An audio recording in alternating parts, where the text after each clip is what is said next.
श्री गणेशाय नमः। ओम नमो भगवते वासुदेवाय। भगवत कथा के श्रवण और कीर्तन का महत्व तथा वैशाख मास के धर्मों के अनुष्ठान से राजा पुरुयशा का संकट से उद्धार। श्रुतदेव बोले, मेष राशि में सूर्य के स्थित रहने पर जो वैशाख मास में प्रातःकाल स्नान करता है और भगवान विष्णु की पूजा करके इस कथा को सुनता है, वह सब पापों से मुक्त हो भगवान विष्णु के परम धाम को प्राप्त होता है। इस विषय में एक प्राचीन इतिहास कहते हैं, जो सब पापों का नाशक, पवित्र कारक, धर्मानुकूल, वंदनीय और पुरातन है। गोदावरी के तट पर शुभ ब्रह्मेश्वर क्षेत्र में महर्षि दुर्वासा के 2 शिष्य रहते थे, जो परमहंस, ब्रह्मनिष्ठ, उपनिषद विद्या में परिनिष्ठित और इच्छा रहित थे। वे भिक्षा मात्र भोजन करते और पुण्यमय जीवन बिताते हुए गुफा में निवास करते थे। उनमें से एक का नाम सत्यनिष्ठ और दूसरे का नाम तपोनिष्ठ था। वे इन्हीं नामों से तीनों लोकों में विख्यात थे। सत्यनिष्ठ सदा भगवान विष्णु की कथा में तत्पर रहते थे। जब कोई श्रोता अथवा वक्ता न होता, तब वे अपने नित्य कर्म किया करते थे।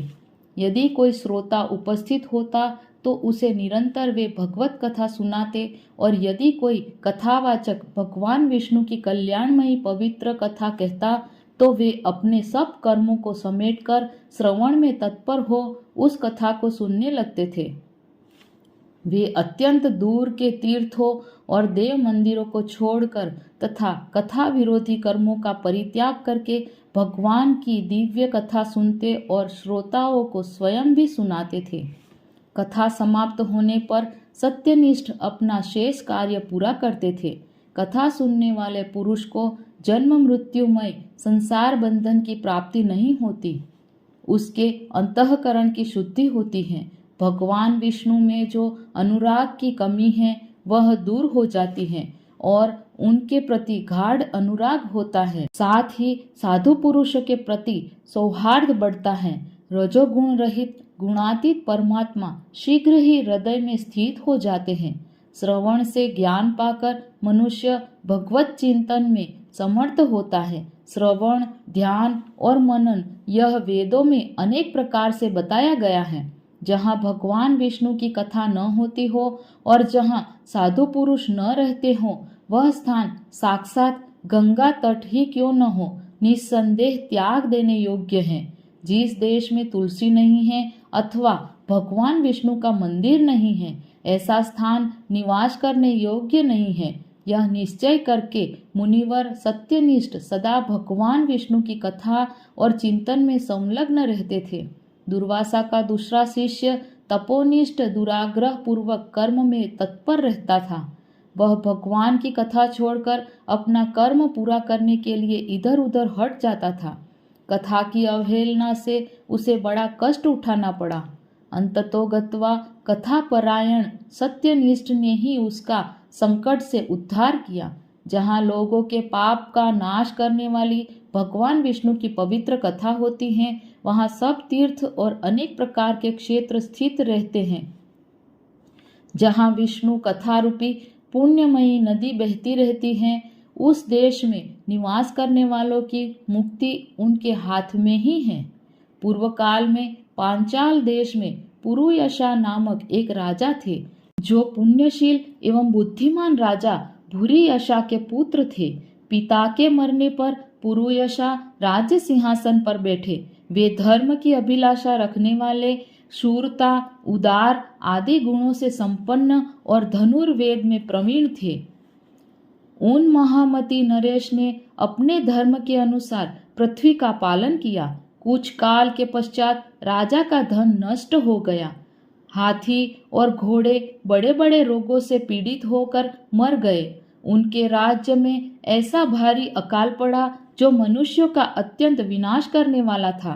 पांचाल नरेश राजा पुरुयशा को निर्बल जानकर उनके शत्रुओं ने आक्रमण किया और युद्ध में उनको जीत लिया। तदनंतर पराजित हुए राजा ने अपनी पत्नी शिखिणी के साथ पर्वत की कंदरा में प्रवेश किया। साथ में दासी आदि सेवकगण भी थे। इस प्रकार छिपे रहकर राजा मन ही मन विचार करने लगे कि मेरी यह क्या अवस्था हो गई। मैं जन्म और कर्म से शुद्ध हूँ, माता और पिता के हित में तत्पर रहा हूँ, गुरु भक्त, उदार, ब्राह्मणों का सेवक, धर्मपरायण, सब प्राणियों के प्रति दयालु, देव पूजक और जितेंद्रिय भी हूँ। फिर किस कर्म से मुझे यह विशेष दुख देने वाली दरिद्रता प्राप्त हुई है? किस कर्म से मेरी पराजय हुई और किस कर्म के फल स्वरूप मुझे यह वनवास मिला है? इस प्रकार चिंता से व्याकुल होकर राजा ने खिन्न चित्त से अपने सर्वज्ञ गुरु मुनि श्रेष्ठ याज और उपयाज का स्मरण किया। राजा के आवाहन करने पर दोनों बुद्धिमान मुनीश्वर वहां आए। उन्हें देखकर पांचाल प्रिय नरेश सहसा उठकर खड़े हो गए और बड़ी भक्ति के साथ गुरु के चरणों में मस्तक रखकर प्रणाम किया। फिर वन में पैदा होने वाली शुभ सामग्रियों के द्वारा उन्होंने उन दोनों का पूजन किया और विनीत भाव से पूछा, विप्रवरों, मैं गुरु चरणों में भक्ति रखने वाला हूँ। मुझे किस कर्म से यह दरिद्रता, कोष हानि और शत्रुओं से पराजय हुई है? किस कारण के मेरा वनवास हुआ और मुझे अकेले रहना पड़ा? मेरे न कोई पुत्र है, न भाई है, न हितकारी मित्र ही है। मेरे द्वारा सुरक्षित राज्य में यह बड़ा भारी अकाल कैसे पड़ गया? ये सब बातें विस्तार पूर्वक मुझे बताइए। राजा के इस प्रकार पूछने पर वे दोनों मुनि श्रेष्ठ कुछ देर ध्यान मग्न हो इस प्रकार बोले, राजन, तुम पहले के 10 जन्मों तक महापापी व्याग रहे हो। तुम सब लोगों के प्रति क्रूर और हिंसा परायण थे। तुमने कभी लेश मात्र भी धर्म का अनुष्ठान नहीं किया। इंद्रिय संयम तथा मनोनिग्रह का तुम में सर्वथा अभाव था। तुम्हारी जिह्वा किसी प्रकार भगवान विष्णु के नाम नहीं लेती थी। तुम्हारा चित्त गोविंद के चारु चरणाविंदों का चिंतन नहीं करता था और तुमने कभी मस्तक नमाकर परमात्मा को प्रणाम नहीं किया। इस प्रकार दुरात्मा व्याध का जीवन व्यतीत करते हुए तुम्हारे 9 जन्म पूरे हो गए। 10वां जन्म प्राप्त होने पर तुम सह्य पर्वत पर पुनः व्याध हुए। वहां सब लोगों के प्रति क्रूरता करना ही तुम्हारा स्वभाव था। तुम मनुष्यों के लिए यम के समान थे, दयाहीन, शस्त्रजीवी और हिंसा परायण थे। अपनी स्त्री के साथ रहते हुए राह चलने वाले पथिकों को तुम बड़ा कष्ट दिया करते थे, बड़े भारी शठ थे। इस प्रकार अपने हित को न जानते हुए तुमने बहुत वर्ष व्यतीत किए। जिनके छोटे छोटे बच्चे हैं, ऐसे मृगों और पक्षियों के वध करने के कारण तुम दयाहीन दुर्बुद्धि को इस जन्म में कोई पुत्र नहीं प्राप्त हुआ। तुमने सबके साथ विश्वासघात किया, इसलिए तुम्हारे कोई सहोदर भाई नहीं हुआ। मार्ग में सबको पीड़ा देते रहे, इसलिए इस जन्म में तुम मित्र रहित हो। साधु पुरुषों के तिरस्कार से शत्रुओं द्वारा तुम्हारी पराजय हुई है। कभी दान न देने के दोष से तुम्हारे घर में दरिद्रता प्राप्त हुई है। तुमने दूसरों को सदा उद्वेग में डाला, इसीलिए तुम्हें दुस्सह वनवास मिला है। सबके अप्रिय होने के कारण तुम्हें असह्य दुख मिला है। तुम्हारे क्रूर कर्मों के फल से ही इस जन्म में मिला हुआ राज्य भी छीन गया है। वैशाख मास की गर्मी में तुमने स्वार्थवश एक दिन एक ऋषि को दूर से तालाब बता दिया था और हवा के लिए पलाश का एक सूखा पत्ता दे दिया था। बस जीवन में इस एक ही पुण्य के कारण तुम्हारा यह जन्म परम पवित्र राजवंश में हुआ है। अब यदि तुम सुख, राज्य, धन, धान्यादि संपत्ति, स्वर्ग और मोक्ष चाहते हो अथवा सायुज्य एवं श्री हरि के पद की अभिलाषा रखते हो तो वैशाख मास के धर्मों का पालन करो। इससे सब प्रकार के सुख पाओगे। इस समय वैशाख मास चल रहा है। आज अक्षय तृतीया है। आज तुम विधि पूर्वक स्नान और भगवान लक्ष्मीपति की पूजा करो। यदि अपने समान ही गुणवान पुत्रों की अभिलाषा करते हो तो सब प्राणियों के हित के लिए प्याऊ लगाओ।